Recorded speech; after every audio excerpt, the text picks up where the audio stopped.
தீபாவளி தினத்தன்று தமிழகத்தில் 20 மாவட்டங்களில் கனமழை பெய்ய வாய்ப்புள்ளதாக வானிலை ஆய்வு மையம் தெரிவித்துள்ளது. இதுகுறித்து வெளியிடப்பட்டுள்ள அறிக்கையில், தெற்கு அந்தமான் மற்றும் அதனை ஒட்டிய தென்கிழக்கு வங்கக்கடல் பகுதிகளில் ஒரு வளிமண்டல கீழடுக்கு சுழற்சி நிலவுவதாகவும், அதனால் வரும் 21ஆம் தேதி தென்கிழக்கு வங்கக்கடல் பகுதிகளில் ஒரு காற்றழுத்த தாழ்வு பகுதி உருவாகக்கூடும் என்றும் தெரிவிக்கப்பட்டுள்ளது. இந்நிலையில் வரும் 24ஆம் தேதி வரை தமிழகத்தில் அநேக இடங்களிலும், புதுவை மற்றும் காரைக்கால் பகுதிகளிலும் இடி மின்னலுடன் கனமழை பெய்யக்கூடும் என்றும் தெரிவிக்கப்பட்டுள்ளது. குறிப்பாக தீபாவளி தினமான 20ஆம் தேதி செங்கல்பட்டு, விழுப்புரம், கடலூர், மயிலாடுதுறை, நாகப்பட்டினம், திருவாரூர், தஞ்சாவூர், புதுக்கோட்டை, ராமநாதபுரம், கள்ளக்குறிச்சி, நீலகிரி, கோயம்புத்தூர் மாவட்ட மலைப்பகுதிகள், திருப்பூர், ஈரோடு, கரூர், நாமக்கல், மதுரை, சிவகங்கை, விருதுநகர், திண்டுக்கல் ஆகிய மாவட்டங்களில் கனமழை பெய்ய வாய்ப்பு உள்ளது என்றும் தெரிவிக்கப்பட்டுள்ளது. கேரளாவில் கொட்டி தீர்த்த கனமழையால் தேனி முல்லை பெரியாற்றில் காட்டாற்று வெள்ளம் ஏற்பட்டுள்ளது. குடியிருப்புகள் மற்றும் வயல்வெளிகளை சூழ்ந்த வெள்ளத்தால் மக்கள் கடும் அவதியடைந்து வருகின்றனர்.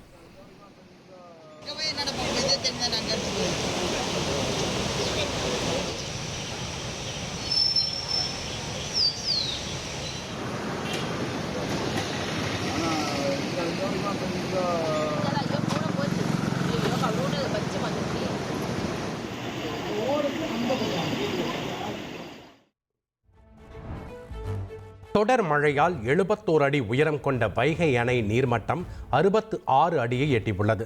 தேனி, திண்டுக்கல், மதுரை, சிவகங்கை, ராமநாதபுரம் மாவட்டங்களுக்கு வெள்ள அபாய எச்சரிக்கை விடுக்கப்பட்டுள்ளது.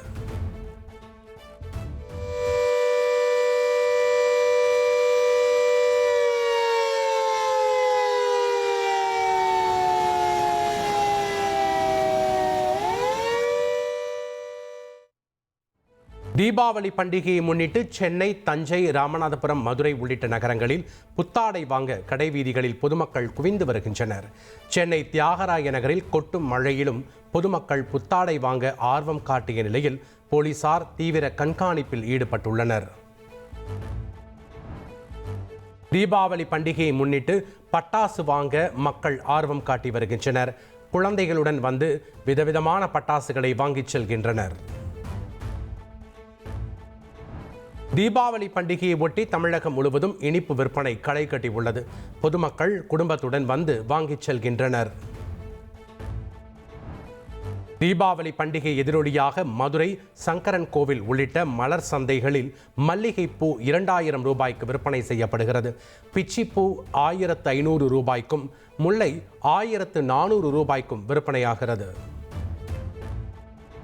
தீபாவளி பண்டிகையை ஒட்டி ஏராளமானோர் சொந்த ஊரை நோக்கி கடந்த 2 நாட்களாக படையெடுத்ததால் சென்னையில் வழக்கத்தை விட போக்குவரத்து நெரிசல் குறைந்து காணப்படுகிறது. தாம்பரம் ஜிஎஸ்டி சாலையில் பெரிதாக எந்த நெரிசலுமின்றி வாகனங்கள் செல்கின்றன.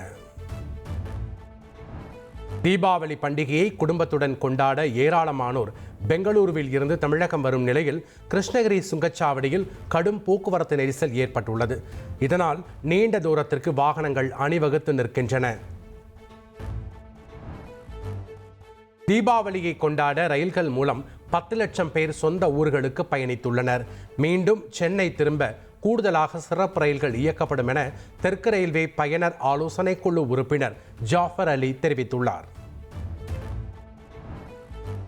தீபாவளி விடுமுறை தினங்களான அக்டோபர் 20, 21ஆம் தேதி மெட்ரோ ரயில் சேவையில் மாற்றம் செய்யப்பட்டுள்ளது. ஞாயிற்றுக்கிழமை அட்டவணைப்படி ரயில்கள் இயக்கப்படும் என அறிவிக்கப்பட்டுள்ளது. தீபாவளி விடுமுறை முடிந்ததும் நவம்பர் மாதத்திற்கான பொருட்களை ரேஷன் கடைகளில் பெற்றுக்கொள்ளலாம் என கூட்டுறவுத்துறை தெரிவித்துள்ளது. வடகிழக்கு பருவமழையால் நவம்பர் மாதத்திற்கான ரேஷன் பொருட்களை அக்டோபர் மாதத்திலேயே பெற்றுக்கொள்ளும்படி தெரிவிக்கப்பட்டிருந்தது. தீபாவளிக்கு முன்பே பெற்றுக்கொள்ளலாம் என ஏற்கனவே தெரிவிக்கப்பட்ட நிலையில் சர்வர் பிரச்சனையால் பொருட்கள் வழங்குவதில் தாமதமாகியுள்ளது. இந்நிலையில் தீபாவளி விடுமுறைக்கு பிறகு நவம்பர் மாத பொருட்களை ரேஷன் கடைகளில் பெற்றுக்கொள்ளலாம் என கூட்டுறவுத்துறை தெரிவித்துள்ளது. தீபாவளி பண்டிகையை ஒட்டி தமிழ்நாடு முழுவதும் 1353 ஆம்புலன்ஸ்கள் தயார் நிலையில் உள்ளன. பாதிக்கப்படும் இடங்களுக்கு 4 நிமிடங்களில் ஆம்புலன்ஸ்கள் செல்லும் வகையில் சுகாதாரத்துறை நடவடிக்கை எடுத்துள்ளது. தீபாவளி பண்டிகையை ஒட்டி மருத்துவமனைகளில் 24 மணி நேரமும் மருத்துவர்கள் பணியில் இருப்பதை உறுதி செய்ய வேண்டும். மருத்துவ அதிகாரிகளுக்கு பொது சுகாதாரத்துறை உத்தரவிட்டுள்ளது.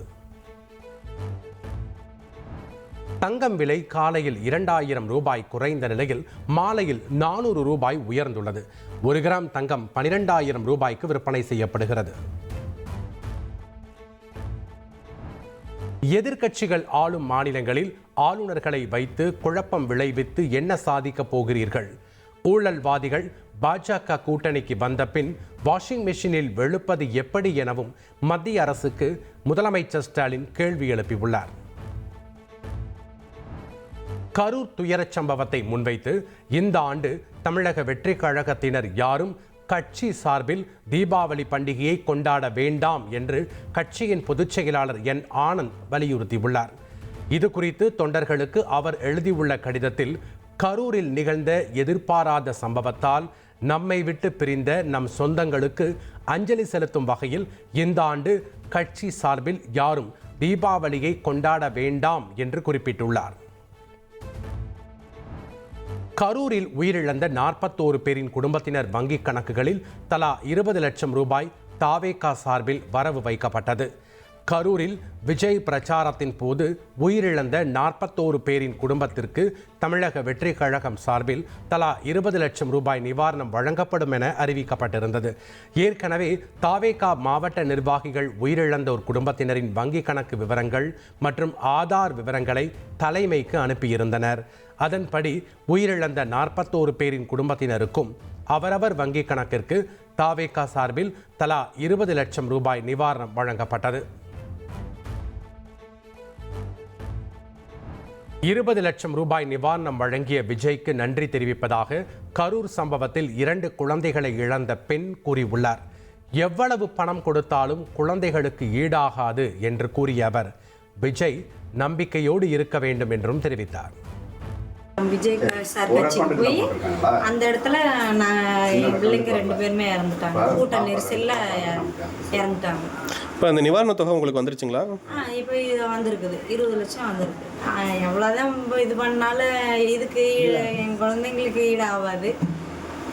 அவர் கஷ்டப்படக்கூடாதுன்ட்டு அவர் போட்டு விட்டுருக்குறாரு.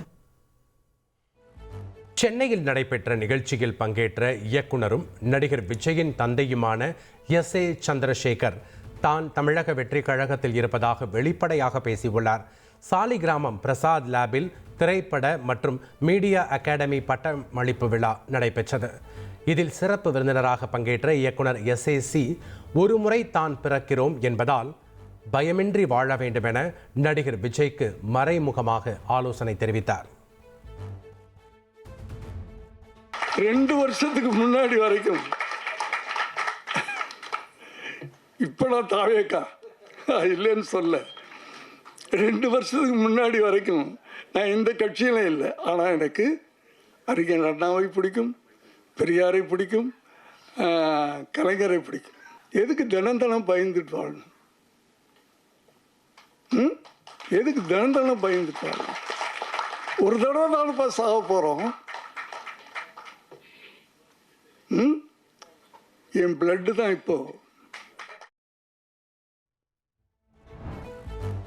தாவேகா தலைவர் விஜய் தலைமையில் கூட்டணி அமைய வாய்ப்பிருப்பதாக அமமுக பொதுச் செயலாளர் டிடிவி தினகரன் தகவல் தெரிவித்துள்ளார்.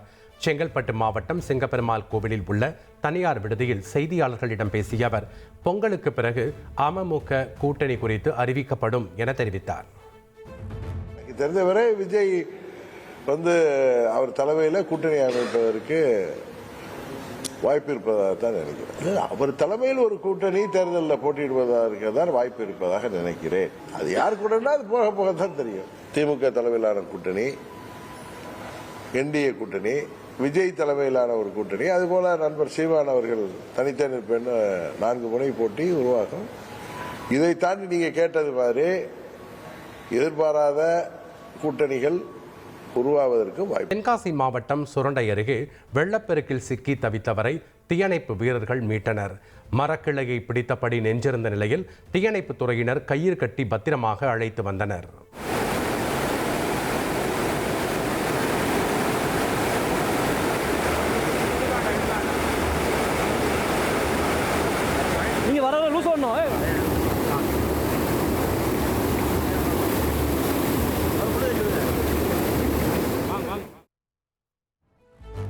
நெல்லையில் கனமழை காரணமாக வீடு இடிந்து விபத்து ஏற்பட்டது. இடிபாடுகளில் சிக்கி 75 வயது மூதாட்டி பரிதாபமாக உயிரிழந்தார். உத்தரப்பிரதேச மாநிலம் லக்னோவில் தயாரிக்கப்பட்ட அதிநவீன பிரம்மோஸ் ஏவுகணைகளை பாதுகாப்புத்துறை அமைச்சர் ராஜ்நாத் சிங், உத்தரப்பிரதேச முதல்வர் யோகி ஆதித்யநாத் ஆகியோர் நாட்டுக்கு அர்ப்பணித்தனர். ஆண்டுக்கு 100 முதல் 150 பிரம்மோஸ் ஏவுகணைகளை தயாரிக்கும் திறன் கொண்ட மையம் லக்னோ பாதுகாப்பு தொழில் வழித்தடத்தில் கடந்த மே மாதம் அமைக்கப்பட்டது. இந்நிலையில் முதல் பகுதியாக தயாரிக்கப்பட்ட அதிநவீன பிரம்மோஸ் ஏவுகணைகள் பாதுகாப்புத்துறை வசம் ஒப்படைக்கப்பட்டது. ஆபரேஷன் சிந்தூர் நடவடிக்கையின் போது பாகிஸ்தானில் உள்ள பயங்கரவாத முகாம்கள் மற்றும் விமானப்படை தளங்களை தாக்கி அழித்ததில் பிரம்மோஸ் ஏவுகணைகள் முக்கிய பங்காற்றிய நிலையில் அவை அர்ப்பணிக்கப்பட்டுள்ளது குறிப்பிடத்தக்கது. பாகிஸ்தானின் ஒவ்வொரு அங்குலத்தையும் பிரம்மோஸ் ஏவுகணையால் தாக்க முடியும் என மத்திய பாதுகாப்புத்துறை அமைச்சர் ராஜ்நாத் சிங் தெரிவித்துள்ளார். உத்தரப்பிரதேச மாநிலம் லக்னோவில் நடைபெற்ற நிகழ்ச்சியில் பேசிய அவர், ஆபரேஷன் சிந்தூரில் பாகிஸ்தான் பார்த்தது வெறும் ட்ரெய்லர் தான், அதிலிருந்தே அவர்கள் இந்தியாவின் சக்தியை உணர்ந்திருப்பார்கள் என்று குறிப்பிட்டார். இந்தியா நினைத்தால் அவர்களுக்கு வாழ்வும் தர முடியும், வேறு என்ன செய்ய முடியும் என்பதை தான் கூற விரும்பவில்லை என்றும் ராஜ்நாத் சிங் தெரிவித்தார். டெல்லியில் உள்ள எம்பிக்கள் குடியிருப்பில் ஏற்பட்ட தீ விபத்தால் பரபரப்பு ஏற்பட்டது. டெல்லி பிஷம்பர்தாஸ் மார்க்கில் உள்ள பிரம்மபுத்ரா அடுக்குமாடி குடியிருப்பில் மக்களவை மற்றும் மாநிலங்களவை எம்பிக்கள் வசித்து வருகின்றனர். நாடாளுமன்ற கட்டிடத்திலிருந்து 200 மீட்டர் தொலைவில் உள்ள இந்த குடியிருப்பில் திடீர் தீ விபத்து ஏற்பட்டது. தகவல் கிடைத்ததும் விரைந்து வந்த தீயணைப்பு படையினர் தீயை கட்டுக்குள் கொண்டு வந்தனர். தீபாவளியை முன்னிட்டு உத்தரப்பிரதேசம் அயோத்தியில் ராமரின் வரலாற்றை பிரதிபலிக்கும் வகையில் ஆயிரக்கணக்கான விளக்குகளை ஏற்றி பொதுமக்கள் கொண்டாட்டத்தில் ஈடுபட்டனர். தீபாவளியை முன்னிட்டு டெல்லியில் உள்ள கடமை பகுதியில் லட்சக்கணக்கான விளக்குகளை ஏற்றி பொதுமக்கள் கொண்டாட்டத்தில் ஈடுபட்டனர். இதில் டெல்லி முதல்வர் ரேகா குப்தா, அமைச்சர்கள் பங்கேற்றனர். உத்தரப்பிரதேச மாநிலம் கூர்ஜா பகுதியில் உள்ள தொழிற்சாலையில் உணவு பாதுகாப்புத்துறை அதிகாரிகள் திடீர் சோதனை மேற்கொண்டனர். அப்போது பாமாயில் எண்ணெய் கொண்டு தயாரித்த 10 குவிண்டால் பன்னீரை பறிமுதல் செய்து அழித்தனர். ராஜஸ்தான் மாநிலம் ஜெய்ப்பூரில் உள்ள இனிப்பு கடையில் தீபாவளியை முன்னிட்டு தங்க முலாம் பூசிய ஸ்வீட் அறிமுகம் செய்யப்பட்டுள்ளது. ஸ்வர்ண பாஸ்மா என்று அழைக்கப்படும் 24 கேரட் உண்ணக்கூடிய தங்கம் மற்றும் வெள்ளி கலந்த புதிய இனிப்பு வகை அறிமுகம் செய்யப்பட்டுள்ளது. இது 1 கிலோ 1,11,000 ரூபாய்க்கு விற்பனை செய்யப்படுகிறது. இது இந்தியாவிலேயே அதிக விலை கொண்ட இனிப்பு வகையாக கருதப்படுகிறது. பாகிஸ்தானின் வான்வெளி தாக்குதல்களுக்கு உரிய பதிலடி கொடுப்பது ஆப்கானிஸ்தானின் உரிமை என தாலிபான் அரசு தெரிவித்துள்ளது. இரு நாடுகளின் உயர்மட்ட குழுக்கள் தோஹாவில் பேச்சுவார்த்தைக்கு ஆயத்தமாகி வரும் நிலையில் அமைதியான முறையில் தீர்வு காணவே ஆப்கானிஸ்தான் விரும்புவதாக தாலிபான் செய்தி தொடர்பாளர் ஷஃபிஉல்லா முஜாஹித் தெரிவித்துள்ளார்.